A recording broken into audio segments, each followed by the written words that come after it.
Oke, berjumpa lagi di channel YouTube saya. Kayaknya udah nggak upload setelah panjang kali lebar waktu yang berlalu ya. Kurang lebih ya udah 1 tahun ya, malah ya. Mungkin aku upload terakhir kali November 2025 ya. 1 tahun berarti ya. Oke lah itu basa-basinya. Tapi ngomong-ngomong, video kali ini saya mau mengupdate soal pendidikan. Nah, ini ada kaitannya sebenarnya kenapa saya nggak upload kurang lebih ya 1 bulan lah ya. Nah sebenarnya saya kemarin memfokuskan diri untuk seleksi PPG ya. PPG. Jadi kemarin saya seleksi dan puji Tuhan diterima setelah penantian lama ya. Kurang lebih saya nunggu 1 tahun lebih, 1 tahun setengah lah ya.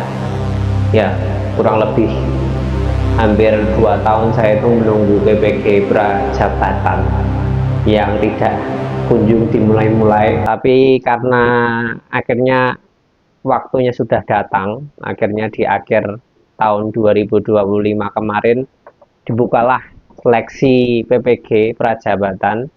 Saya cuma mau menceritakan saja ya bagaimana pengalaman dan kesan diterima ya. Barangkali teman-teman ada yang dari kuliah langsung ada PPG gitu langsung ikut. Nah itu kan lebih praktis, lebih cepat dan hemat waktu. Namun kalau saya itu kan nunggu 1 tahun lebih dari kemarin, bukan kemarin lagi ya, dari dulu ketika wisuda itu saya tahun 2000 hampir lupa tuh. Aku sampai udah lama jadi lupa. Iya tahun 2024 saya itu wisuda. Dan benar nggak ya? Iya 2024. Terus saya karena belum ada pengumuman pembukaan seleksi untuk PPG Prajabatan, akhirnya nunggu ya ngisi waktu ya. Kira-kira yang saya lakukan itu 1,5 tahun itu hanya ngelesi sebenarnya yang kaitannya dengan pendidikan.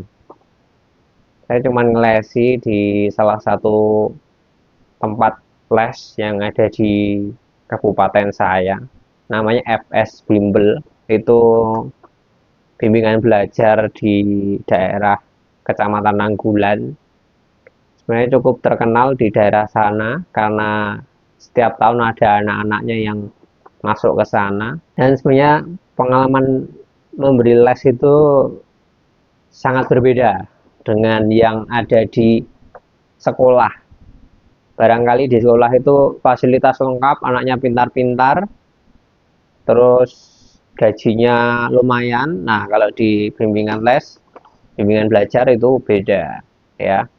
Ternyata seorang guru itu juga harus adaptif terhadap kondisi di setiap tempat, setiap zaman ya. Kalau dulu saya di sekolah itu ada fasilitas proyektor komputer, terus mau ngeprint itu gampang, mau ada apa namanya, untuk pentas gitu ada tempat ruangannya. Tapi kalau di bimbingan belajar ya kita nggak tahu ada apa di sana. Dan yang menjadi istilahnya poin penting saya ngelesi itu, ilmu yang saya dapat itu sebenarnya adalah yang pertama itu bisa lebih tidak tergantung alat. Nah kalau saya dulu itu pokoknya harus PPT, harus Google Doc, harus apa namanya, kuisis. Nah sekarang coba kalau itu semua tidak ada, apakah seorang Fransiskus ini masih bisa melakukan gaya mengajarnya yang seperti di sekolah-sekolah yang punya fasilitas memadai. Nah, di situ saya belajar kalau ternyata tidak harus pakai alat-alat yang canggih, tidak harus menggunakan teknologi yang mumpuni ya. Karena semua itu sifatnya alat. Nanti yang mengeksekusi atau yang punya peran penting ya gurunya.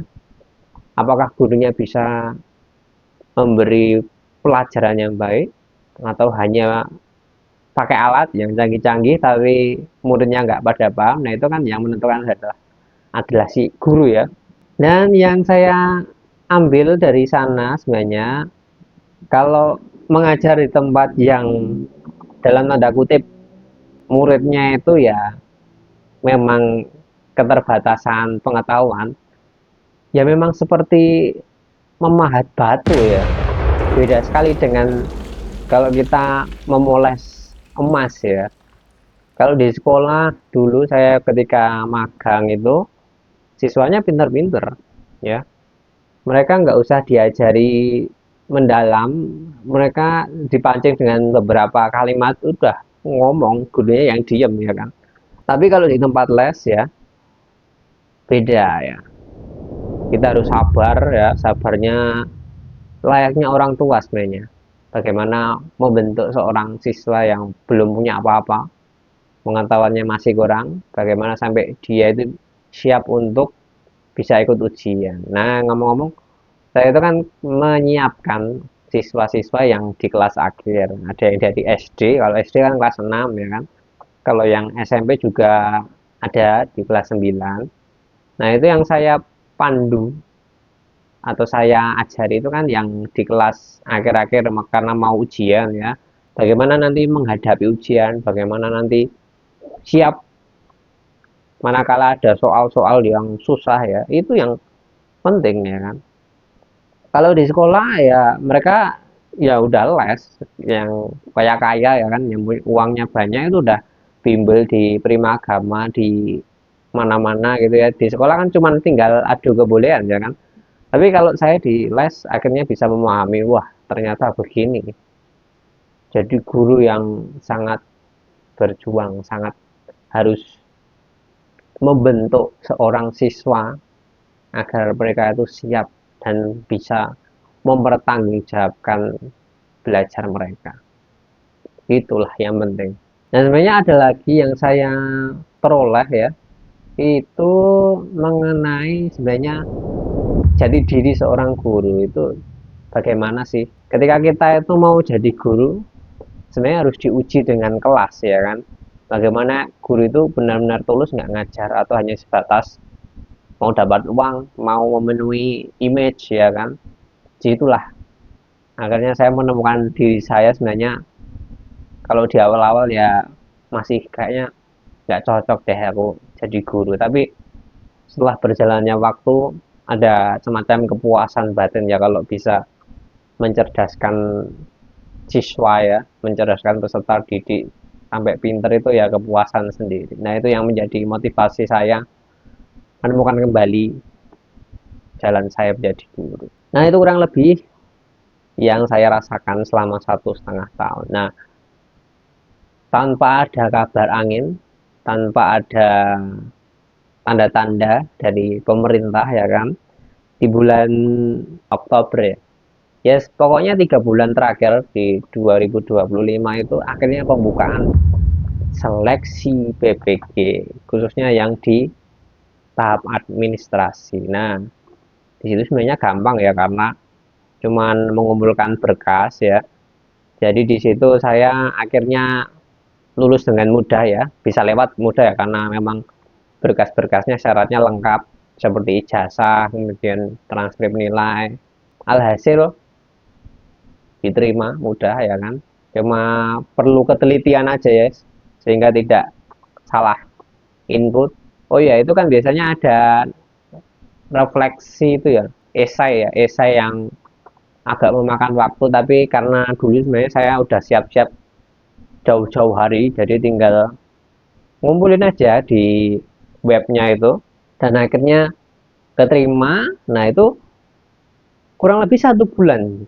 Jadi per mulai pengumuman kira-kira ya Oktober awal sampai kira-kira pertengahan, terus pertengahan sampai awal November. Nah, awal November baru diumumin yang lolos siapa, yang administrasi. Nah, dari administrasi itu terus ke seleksi tertulis substantif. Nah, itu juga 1 bulan nunggunya.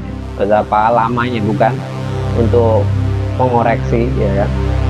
Nah, akhirnya di bulan November ya, kalau nggak salah November itu ada seleksi substantif sesuai jurusan tentunya ya, dan itu diadakan di seluruh LPTK yang ditunjuk pemerintah untuk seleksi ya, untuk mekanisme ujiannya ya.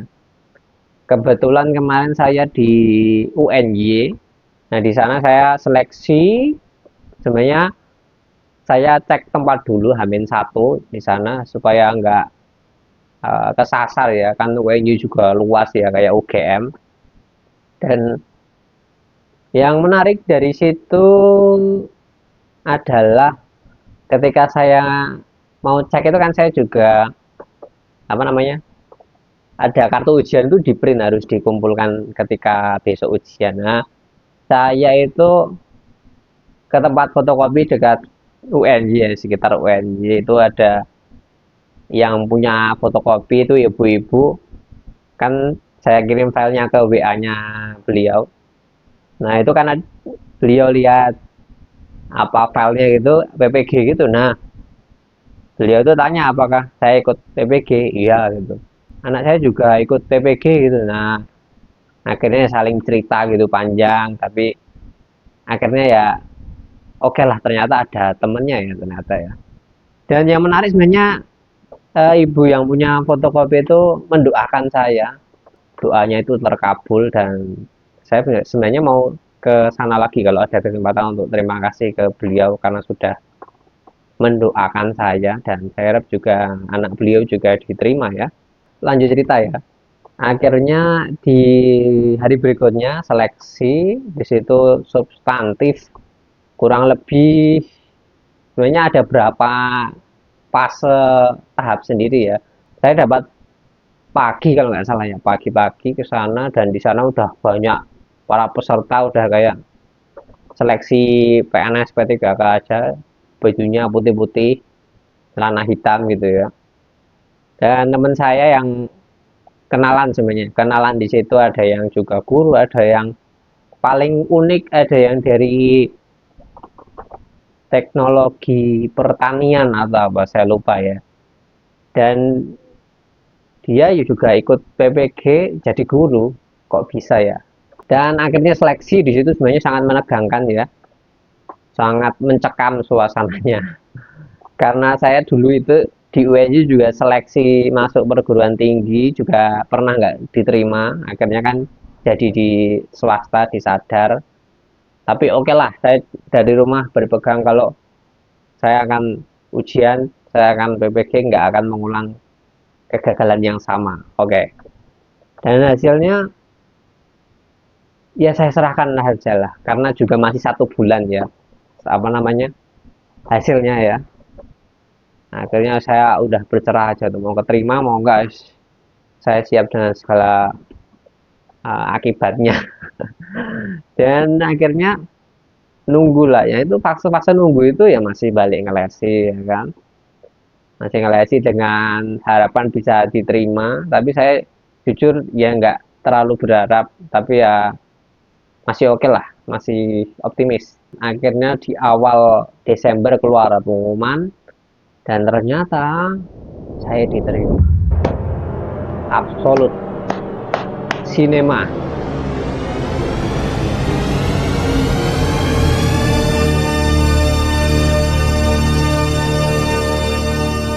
Itu yang membuat saya lebih kaget, karena di situ saya itu nggak belajar, jujur aja ya. 1 bulan terakhir itu kan sebenarnya bisa buat persiapan untuk belajar, tapi saya pribadi nggak belajar dengan sungguh-sungguh, jujur.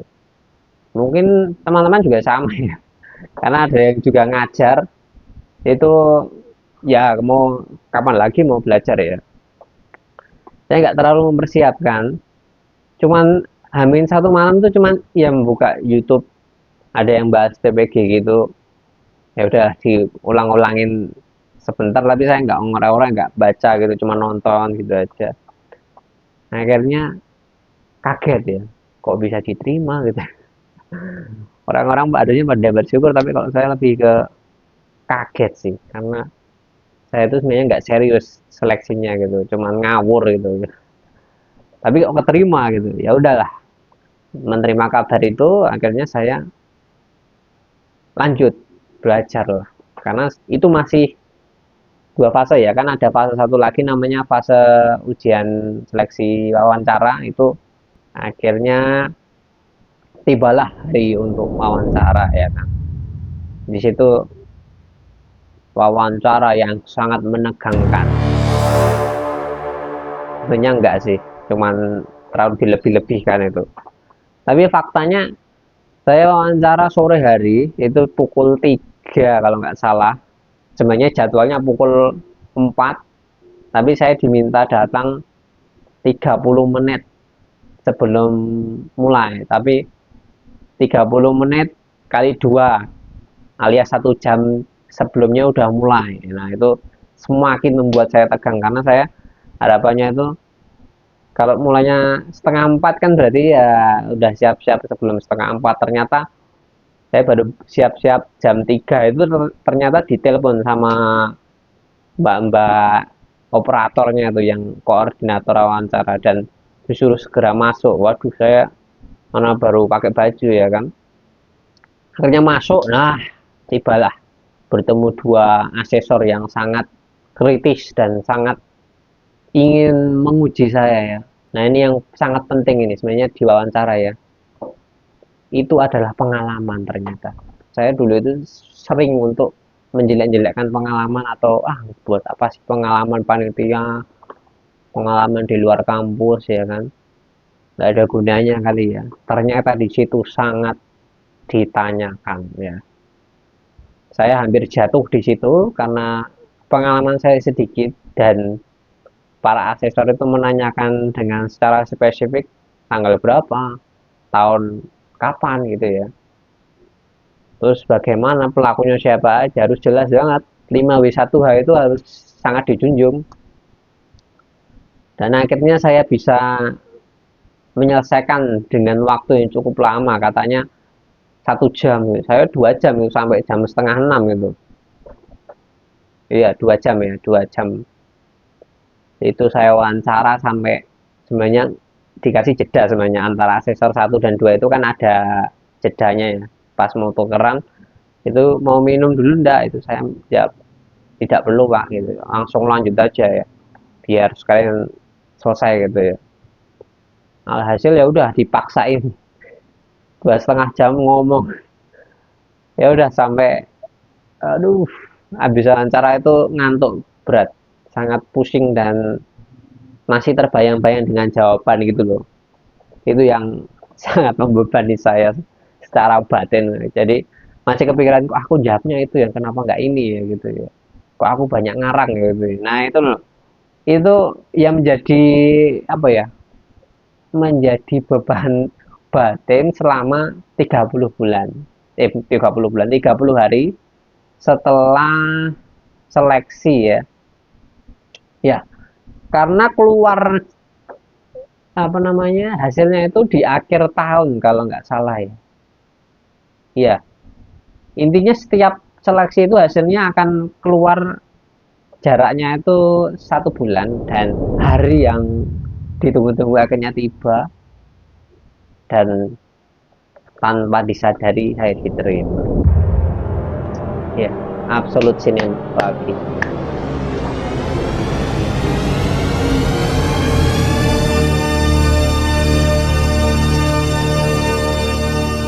Ya udahlah, diterima, di sadar. Nah, saya keterimanya itu di kampus saya yang lama di Universitas Sanata Dharma, kampus lama saya. Nah, jadi kurang lebih saya akan ke sana lagi di tahun ini. Ini kalau tidak salah besok di akhir Januari itu ada orientasi dulu karena mulai kuliah full di bulan Februari. Yang lebih penting itu bagaimana saya meninjau kepribadian saya, kemauan saya. Apakah saya itu sebenarnya ingin untuk mengajar dengan tulus atau hanya ya pemenuhan image saja ya, jadi guru biar terpandang, biar punya jabatan, biar bisa hidup secara sejahtera mungkin gitu ya. Tapi 1 tahun ini sebenarnya saya ingin manfaatkan untuk lebih pada memantapkan apakah saya itu mau jadi guru atau tidak. Dan semoga fase-fase ini saya hargai dan saya nikmati dengan penuh tanggung jawab. Karena saya sudah menunggu selama 1,5 tahun, itu bukan waktu yang pendek ya. Bisa dikatakan gap year ya itu ya. Maka dari itu saya sudah mendedikasikan waktu saya, mendedikasikan diri saya untuk PPG. Dan kalau ini sampai saya main-main atau malah nggak serius, itu ya sama dengan saya membuang 1,5 tahun yang sangat berharga, bukan? Kira-kira begitu, teman-teman yang menonton, pengalaman saya untuk ikut PPG. Dan semoga besok saya bisa selesaikan hingga mendapat sertifikat pendidik dan bisa saya manfaatkan untuk semakin meningkatkan profesionalitas saya sebagai guru. Dan terima kasih sudah menonton.